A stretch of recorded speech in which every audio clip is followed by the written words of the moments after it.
Welcome to the Wealth Without Wall Street podcast, your guide to understanding how to get out of the Wall Street rat race and start your own mailbox money lifestyle.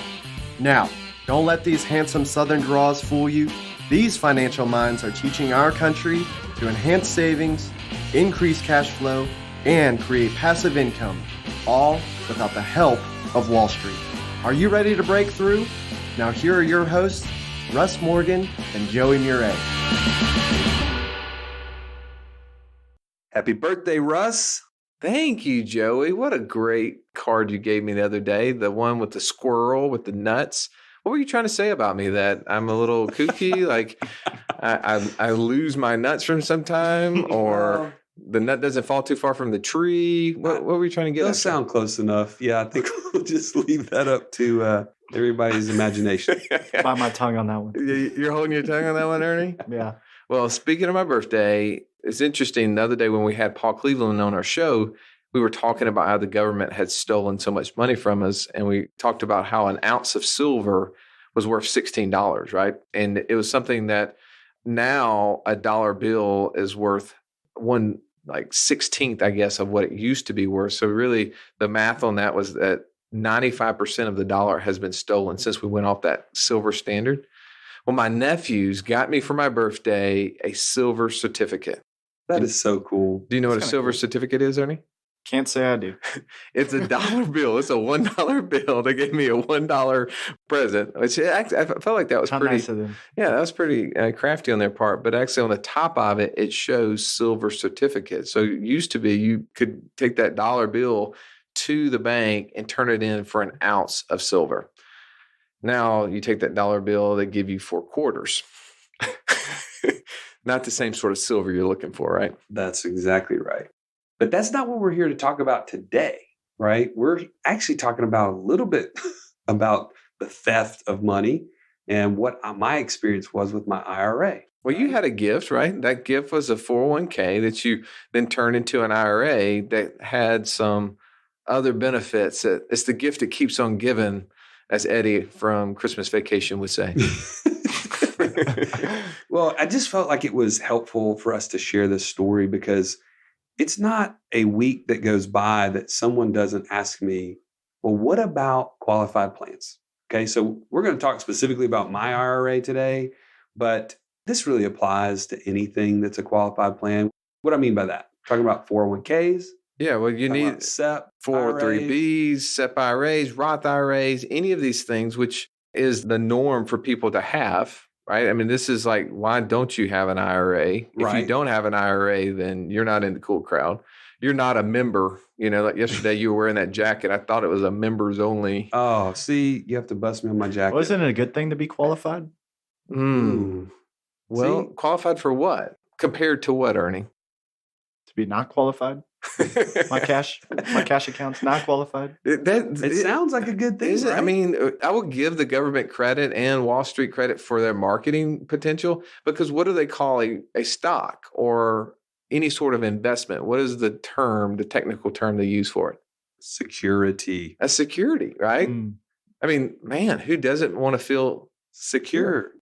Isn't that a qualified plan? It's qualified. Hey, it's tax deferred. Don't you want to defer taxes? Who wouldn't? Sure, I will. The names of these things, pretty interesting marketing. But yeah, whenever it comes down to my money's locked up in prison until 59 and a half without parole, and I don't know how much of it I'm going to get back. I'm the one that's going to take all the risk, and they're going to be the one who gets to decide how much of it they keep. It starts sounding a little worse when you put it that way. Well, and that's exactly what I was, experiencing. This was 8 years ago, something like this.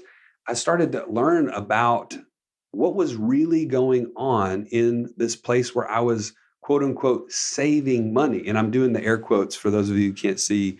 For those of you, is there anybody who can see? If you can see, let me know, because I'm already weirded out. So, yeah, I'm learning about these things. And I'm realizing, well, why in the world do I keep putting money in my 401k, which again, eventually lend itself to being an IRA when I left the company I was with. But it was all these limits, right? There's limits on how much I can put into it each year. There's limits on. Well, don't you want to have a limit of how much money you can put into something, Joey? If it's good for me, why would I want a limit? If it's good for you, you shouldn't do it that way. I mean, now I will say, food. I love eating. I should put limits on how much of that birthday cake I ate last week, and had another piece today, by the way. Yes, he did. We saw that. Yeah, there should be limits to those kind of things. There should be limits to how much alcohol I would consume, or limits to how much episodes of The Office I watch in a given week. All of these things I have, gone over from time to time. But when it comes to saving money, why should I have limits on it? Yeah, it just seems like totally counterintuitive, right? I was starting to feel those things, the restrictions that were put on it. How can I get my hands on this money? I know you remember this, me talking to you like, wait a minute, I've got this money, but I can't touch it. How can I get access to it? Well, when we started talking about this, I told you, hey, look, I used to have a 401k. My wife had an IRA at the job that she was at, and we cashed those in. And I remember you looking at me like, what? Yeah, that was you pretty did that? mind-boggling. And probably the people that are listening like, what in the world are these guys talking about? But, really what it came down to, there's a couple key things. And I just want to share this just from my personal experience. I started wondering, okay, what is the tax rate going to be on this money? That makes all the difference in the world. Because if it's $2 million, but 60% of it is taken up in taxes, how am I going to know? No one's going to know that at this stage. So why am I leaving that up to chance? That was a big hindrance for me as to why I would keep money in that.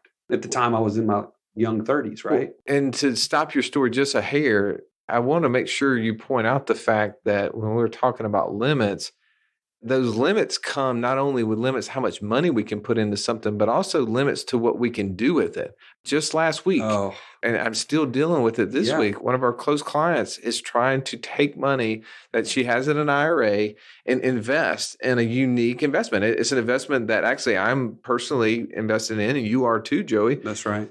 It's what we believe is going to be a great opportunity, and she wants to participate in the same thing. But it's new, it's different, and she's having to convince the IRA company that I want to do this. And they're questioning her on her ability to use this money. And it's just that going back to restrictions, when we really don't have full control. I give this example. Ernie, have you ever driven a go-kart? Of course I have. Have you ever driven one that didn't have a governor so it lets you go as fast as you wanted to? No. How frustrating is it to drive a go-kart that you can only go so fast? Well, the thing, last time I was there was actually this winter.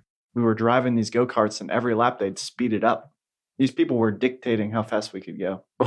Well, that's kind of a great example of what the government's doing with our restrictions to how much money we can put in these things and how much we can actually use it. I get so frustrated when I'm on a golf course and I'm trying to catch up to the guy in front of me, and I'm just like, just pedal down, and it's like, there's no catching up. For me, the frustrating thing is when you're going down a hill on a go-kart. And it's like, that's really when it kicks in. They hit the brakes on you. And it's like, well, isn't that what it feels like, though, whenever you have people who are telling you, hey, I'm trying to use this money. I want to go do things with it. I want to put it to work, but yet there's limits. There's restrictions. And you were feeling that exact same thing when you and I were having that conversation. Yeah. And again, just to talk a little bit about the taxation piece, because I really think this is one of those quiet killers, that people just don't even have a clue what's happening. I started learning and looking at the debt limit, right? And the debt limit keeps going up and up and up. And, David Walker wrote in a book, I don't even remember the book, was The Power of Zero? Power of Zero, yep. He specifically said taxes must double in the future for one 4-letter word. And I think we've mentioned it before, but it was math. He said, simply put, we cannot continue at the rate that we're doing and not increase taxes. Ernie, do you know who David Walker is by chance? Joey just threw that out. I heard there. he just wrote a book. He actually didn't write this book. This book was written by someone else, but he wrote a foreword in the book. David Walker was the Comptroller General for the United States. So basically, in simplified terms, he was the CPA for the United States. And he said in the front part of this book that taxes are going to have to double to keep our country from defaulting. And it was because of one 4-letter word, and it was math. Because of all those debts and the outstanding debts we have, not only for Social Security, Medicare, Medicaid, and everything that's continuing to grow, these liabilities we have, which are in like the 200 trillion level, unfunded liabilities that are to come in our future, not to mention the over 20 trillion that we are as a country in debt. And just remember sharing these sort of things with Joey. So you can imagine now, Joey's starting to think about all these things he's learning. Now he's looking over at this 401k he's had for the last, 8 years or so? How long had you been 10, at that company? Yeah, I guess it was about 8 or 9 years at the time. But I'm a pretty simple guy. And I didn't need a whole lot more convincing than that because I could see these things happening. This wasn't someone's opinion. It really made sense to me. And I didn't want to leave that up to guesswork, right? I don't want the money that was going to be there for my future, my retirement, to be left up to so many variables, right? Not to mention what it was invested in. I didn't understand the stock market. I didn't understand mutual funds. I didn't understand these things. So I didn't have any control. I didn't know what it was being invested in, and I didn't know what the taxes were going to be in the future. Shouldn't you feel or have the ability to be free to do and act the way you want to with your money? That's what I'm saying. That's what eventually kind of woke me up. I guess I watch a lot of history shows, and it made me think of East Berlin and West Berlin. We had communist Germany out there. You had these checkpoints in order to cross over. And my in-laws actually were stationed in Stuttgart, Germany after Vietnam. And they were telling me about they actually crossed over and all the different things they had to do. To me, it makes me think of the 401k IRA. Well, if I want to use it, I've got to go through these different checkpoints. If I'm going to put a certain amount of money in there, there's limits, and I have to check in. I have to do this. It can't, if I'm going to put it back into it, I have to make sure it has to go through all these different mechanisms to get it back in there, to make sure that the money's there. I started thinking about what are we dealing with? To me, this seems more like a prison than it does an investment. That is exactly right. And one of my favorite movies, Shawshank Redemption. Oh, yeah. You love that movie, right? So good. So good. But you remember the scene in there where you're talking about the prison and what basically prison does to someone? It trains them to be prisoners. He starts talking about the walls on the prison. Yeah. And he says, at first you hate these walls. Before it's over, though, you grow to depend on them. And I feel like that's what's happening to the average person out there when it relates to 401ks and IRAs. They don't even know any different. They don't even realize that they're in a prison. They're the prisoner. They've been seeing the walls forever, so they assume that this is the little world. Or you're a big Jim Carrey fan. That's right. The movie Truman. Oh, yeah. Right? I mean, he didn't realize that he was the character in the play. There was a bigger world out there, but he was just living in this little small thing. I think a lot of people don't realize that they're the Truman in this IRA world. And I know the show is constantly challenging that status quo with Wally the Wall Street. But to me, prison is the greatest analogy I can give for what an IRA really feels like. Well, not to mention, we've even talked about this in one of our previous episodes about opportunities finding cash and how you're blinded because you can't get your hands on that cash in those qualified plans. The best opportunity in the world for an investment could come right by your desk and you're going to miss it.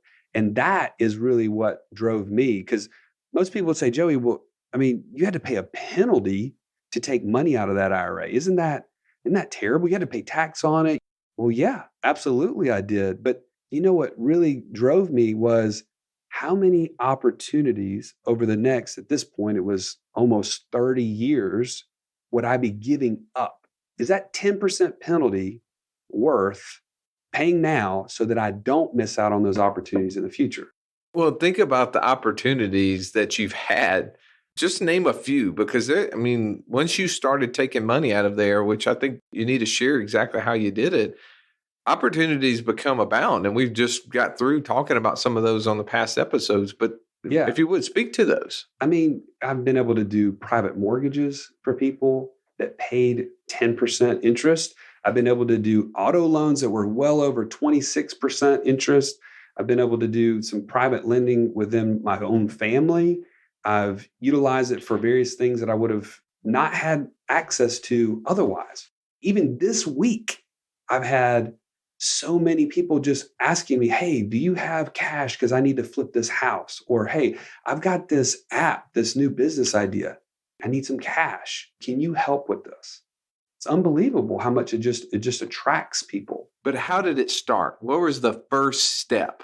Where did you go first? Because all those things you just talked about, which are great, they happen after the fact.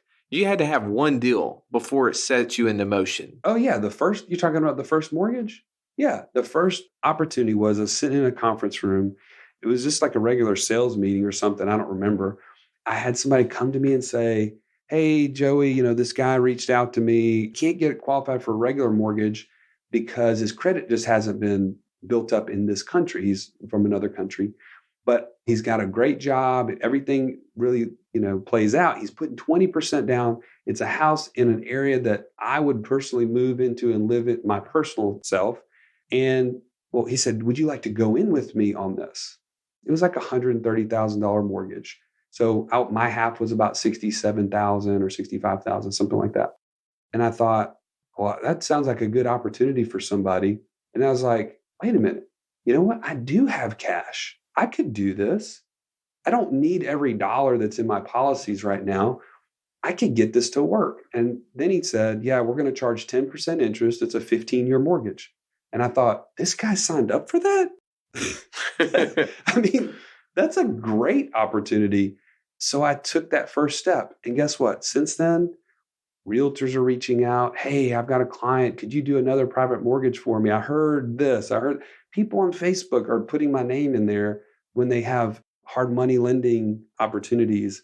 And it's just become kind of a known thing. But where did that money come from that was in the policy?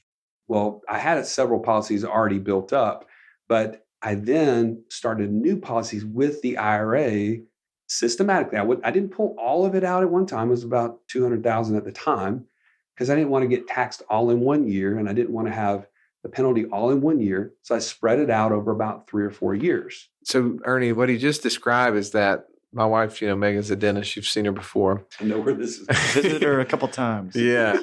Here is a great tale. I mentioned to Nelson one time, I was asking about this because I don't know if I was trying to help Joey with this or I was helping somebody else and talking to them about taking money out of an IRA. And Nelson said, Russ, your wife's a dentist. If somebody came to her and had a tooth that really needed to come out, it was rotting, decaying, had all these different infection around it. And they sat down in her chair and she looked at the tooth and said, yes, this is bad. We need to get this out. And she starts pulling on it for 2 or 3 minutes, inflicting a little pain.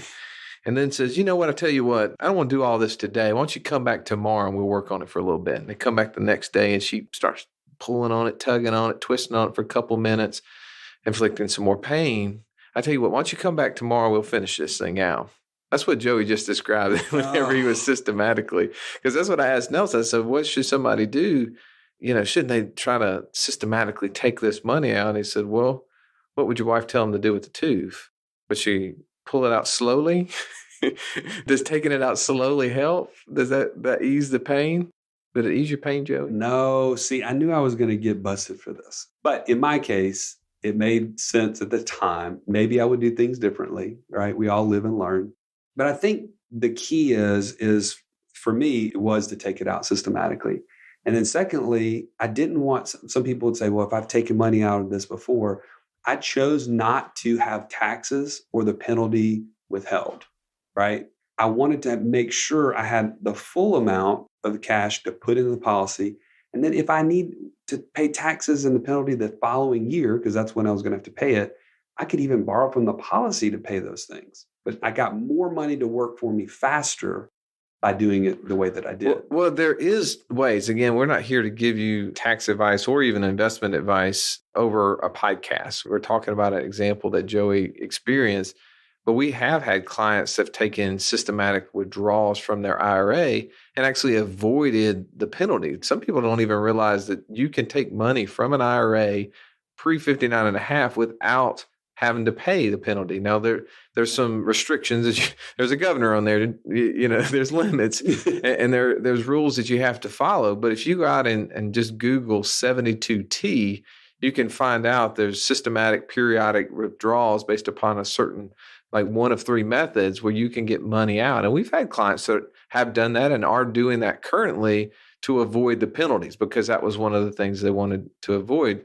But when I'm sitting here, I'm looking at the tax code and I see how many times it's changed in just the last 10 years alone.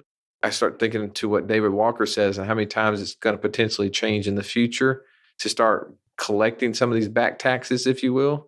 Hence the reason why we don't have any IRAs or 401ks anymore. We've gotten rid of ours. Again, as Russ just mentioned, this is really not to tell people that they need to do this. This isn't for everybody. We're not about giving blanket financial advice like some other financial entertainers that exist out there. It's not a one size fits all type of deal. But if you have questions about this personally, I'm happy to share my personal story. I can never tell you to do this, but you can always give us a call. You can set a strategy call on our website or on the show notes. We'll have a link in there. 15-minute call. I actually had a few this morning, and happy to answer questions about what my experience has been, so on and so forth. But for those of you who have questions about now why, I still like my qualified plan. I don't understand why this is a bad thing. I will also say one of the resources you shared with me, Russ, early on was from our good friends, Todd Langford at Truth Concepts. They have a great video on what is really truly happening in a qualified plan and what the actual return is. Like, people think they're getting a discount or a benefit by even getting a match. Well, especially most of the people listening to this podcast are business owners. Right. And they have employees and they're giving matches, and they hear from their accountants, oh, you need to set up a 401k for your employees so that way you can put in this extra money. They call it safe harbor and all this other garbage, where you can actually put more money into this qualified plan for yourself if you will just match your employees. So really, they have this expense that they have to do in order to give their employees the money, just so that then they can put more money into prison for 20 or 30 or 40 years. And I'm thinking, they're like, because I get to match my own money. And I'm like, but you are the company. It's no match. It's your money. And when you look at these calculators, and I'm glad to do it with you as well, but we've got such a great resource in Todd. So we will actually put up one of his videos that goes through it. You'll see very quickly that this match is not nearly what you think it is, especially if you're the business owner. You start really questioning, why would I put my money in communist Germany? A 401k for this long period of time, especially when there's such limits to what I can do with it after the fact. So it's been a while since this actually happened. It's been almost 4 years. Yeah, 4 years. Since I started this kind of down this road. And, to be honest with you, it's tremendous feeling, like, to have that off of my back. Like, I don't have to wonder anymore. I don't have to worry about what the market's doing. I don't have to wonder how much taxes I'm going to have to pay. I don't have to wonder if I can take advantage of an opportunity. So are you completely out of it now? Yes. Yeah, it's gone. And I know looking back over the last 4 or 5 years, not only did you leave the career that you were in, you came to work with me. Then a couple of years ago, we started Wealth Without Wall Street. And that's been pretty cool, right? The opportunities just continue to flow in. I'm so excited to see you free of those shackles. You no longer look at those prison walls. You're past those, right? You're now, what's the guy's name? Ed, whatever. Who is the guy behind the scene in Truman? I'm terrible. Oh, the guy Ed, what is it? It's not Ed Helms. He's like the guy that was playing the director or whatever of the whole deal. Yeah, I never remember his cool hat and his terrible glasses. I'll think of his name in a second. You guys, Ed Harris. That's who it is. There you go. You're like Ed Harris now. You're sitting in the director's chair of this. You see what you didn't see before. And that's kind of cool because we talked about that, the unseen, right? Like if you're looking at an iceberg in the ocean, you see about 10% and 90% of it's underneath the water. It's the unseen. And in economics, we're talking about Paul Cleveland. It's really the unseen. In economics, a lot of people only see this short little part. They see the deduction that they're receiving initially, but the unseen is what took down the Titanic. No doubt. Let that sink in. Yeah. At the end of the day, it's about not being subject to those concerns that most people are going to have to deal with in retirement and being able to invest in things that I do know and that I do understand. So I'm really grateful. What are some other Took those benefits that steps. you've seen though since you cashed that out? I have more insurance coverage than I ever would have had otherwise. So my family is that much more secure. I would have never bought that if I had just left it in the IRA. I don't want to get too personal, but you've had a little bit of health change lately too, right? Oh, yeah. Yeah. I don't mind sharing, but I have ulcerative colitis. And when you talk about having insurance companies look at you with certain medical conditions, you become less and less insurable. And so having that in place has really kind of taken. And that's been the burden diagnosed off. in the last 4 years, though. That's right. That's right. So the insurance that you put in place due to cashing out that IRA and started funding these insurance policies was prior to that, That's right. which you wouldn't have the same amount of coverage as definitely at the same rates that you have today because of the way we did it. That's right. And those are things that you can't ever, and I always think about that. I mean, my dad was diagnosed as onset diabetes in his mid 30s. And, you think about, well, I don't need insurance. I don't need insurance till, later in life, and you wait and you don't know all these things that's going to happen. You know how many times my dad's asked me, hey, you think I can get some insurance? I'm like, I'm sorry. It's not even an option. That ship has passed. Yeah. At that point. And when you really want it, it's like when you're sitting down at the bank, when you really want money from them, it's the time they say, sorry. So if you want to avoid those sort of circumstances and take your advice, Joey, I encourage people to jump on and schedule a time with you to talk about that. And I hope through that you will avoid the restrictions and penalties and other things that we've just disclosed today. So anyway, thank you so much for listening as always, and look forward to next time we're with you.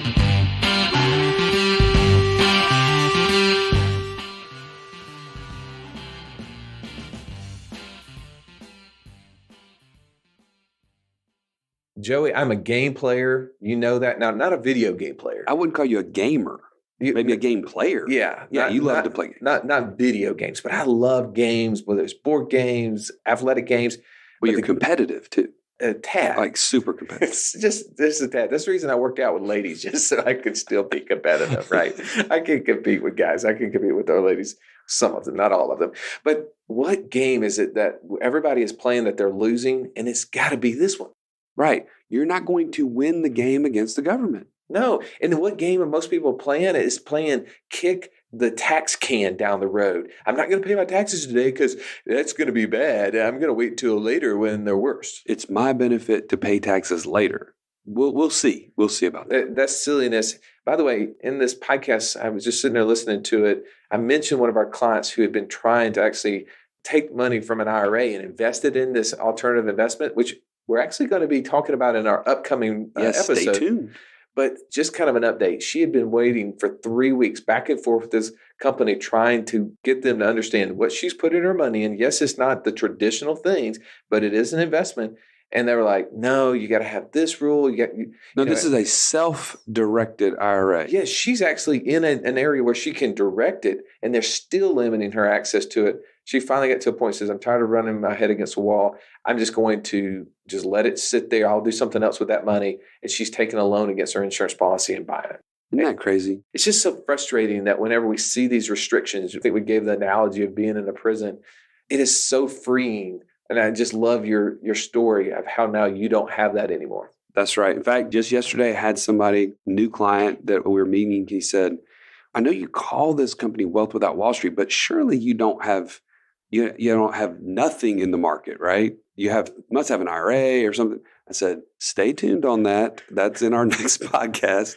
But no, Russ nor I, either one of us have anything in the stock market. We don't believe in the volatility and all the other things we mentioned. Well, we believe in passive activities, right? The first thing we should be doing is investing in ourselves. The second thing we should be doing is investing in our business. And the third thing, once we've got those taken care of, then we start looking for passive activities. And next week, we're going to get into a very passive activity. Now, is the underlying investment, what it's doing, is it potentially volatile? Absolutely. Now, we did an interview with the owner of this company that unfortunately, again, my volume was off and we couldn't hold it. So we had to do a recap. Here, listen in just a piece of what you're going to get to hear next week, crypto mining. Putting money into something like cryptocurrency, which, be perfectly honest, I'm not a fan of cryptocurrency as Right, an directly. investment. Yeah. Right. Just for the record, I've not gone out and bought any Bitcoin, Ethereum, Monero, Ripple, whatever. There's so many different options. I've not done that and don't plan to do that. But when we were presented with the idea of actually having machines that will produce cash, because that's really what they do. Well, we immediately start thinking passive income. It just made Right. sense. It's like, okay, this is like a little mini rental house. This has been the Wealth Without Wall Street podcast. Don't forget to subscribe to the show to break free of the Wall Street mindset and begin building wealth on your own terms in places you understand so that your wealth will never run dry. See you next episode.